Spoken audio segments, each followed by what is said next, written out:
Police reservist and whistleblower Aris Danikas has outlined the reasons why he provided evidence to the NPA about alleged abuses by the infamous Cato Manor Unit. I want justice to the victims. I want justice for Glovo. I want justice for all those families that the beloved ones got tortured. They were underprivileged African families which they didn't have the money. Danikas, who was based at the head office, would accompany their units during operations. Videos he recorded were presented as evidence at the Nkabinde inquiry. He has also detailed what he witnessed. They dragged the African man, from his bed. He was sleeping with his kids and children. And I remember it was raining, it was muddy. They took him out. The man was on his underwear. And they shot him at cold blood. Danikas adds that acts of alleged torture continued at the office.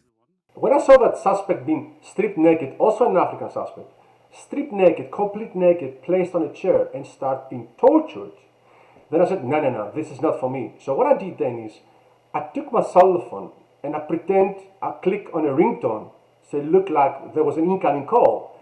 And then I start speaking in Greek. I remember I said, Ela mana, which is basically in Greek, hello mom. So those guys thought, oh, that's stupid Greek, he's talking to his parents. And I turned towards the torture and I managed to get 3 short video clips.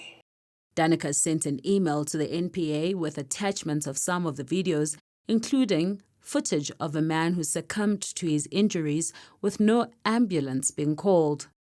And that's the tragic one that was played at the commission, where we're driven at the crime scene with Booysen, and a civilian was present that came with us.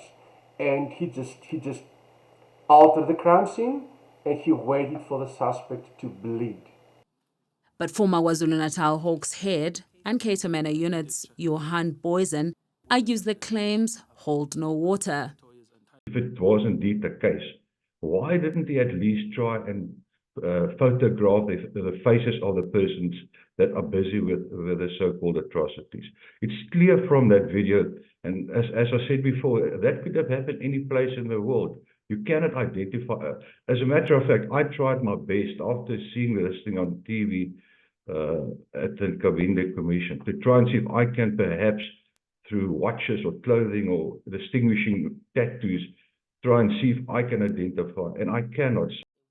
Booysen has not denied that he and Danikas were quite close, but says that he is the one who has more to answer to.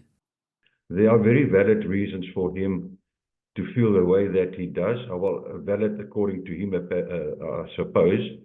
And those are the reasons I will ventilate at the commission.